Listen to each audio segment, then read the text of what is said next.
السلام علیکم ورحمت الله وبرکاته د نوې ویډیو سره تاسو خلکلې وایو ملګرو امید لرم چې تاسو ټول به روغ خوشاله وئ او د ژوند په مزو کې ملګرو نن په دې ویډیو کې تاسو سره د اویس شهید باره کې هغه راز کولاوو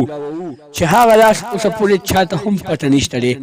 آیا کو چې تاسو د دې نه ځان خبرو غواړئ کو اوسه پورې چا زمونږ چینل مخه نه سبسکرایب کړئ زمونږ چینل مخه سبسکرایب کړئ د تلې نشان ورڅخه مخه وکړئ چې زمونږ نوې ویډیو تاسو ته په اسانه دررسي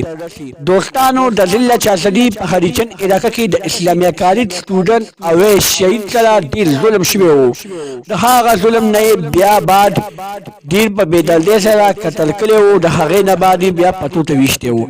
چې کله مور او پلار ته لاش میلاو شو نو په مور او پلار باندې هغه سخته تېره شوې وه چې هغه سخته دی الله پاک په چا هم نه راولي ځکه چې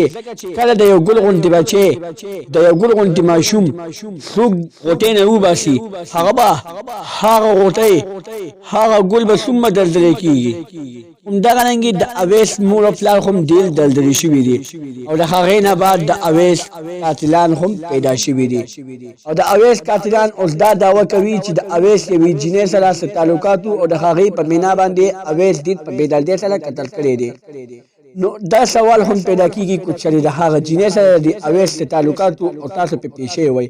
نو چې کله تاسو اویس شهید کوو نو تاسو هغه جینۍ ولې نه مړ کوله خبره په یو ځای پاتې شوې وه مور او پلار ته اویس میلو شوی د هغه جینۍ مور او پلار ته جینۍ میلو شوی وه خو دوی دغه غلطي وکړله دغه کار یې ونه کړو او اویس شهید کړو هغه جینۍ په ځای پرېښوسته او بیا خلکو ته وویلې چې هغه جینۍ ورته هېڅ نه دي ویلې خالي اویس په ورته اشارې کولې دوستانو دا خبره خو مخې ته راځي چې کله یو هلک یوې جینۍ ته اشاره کوي د جینۍ ورسره څه رضا نه وي نو هغه هلک جینۍ ته څه اشارې نشي کولی همدغې خبرې سره پولیس همدغه تفتیش شروع کړی دی چې کله تاسو اویس اول هم شهیدونه ځکه چې دا یو ورکوټی ماشوم و یو ورکوټی د ګل غوټی و د چا د مور او پلار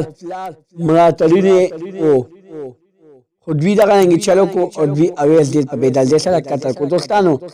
نور خبر به خو مونږ تاسو ته رامخې ته کوو خو چېرې اوسه پورې دا خبر زمونږ ستاسو خوښ شوی وي زمونږ د چینل مخه سبسکرایب کړئ تلې نشان ورڅخه مخه ووهئ چې زمونږ نوې ویډیو تاسو ته په اسانۍ دررسي والسلام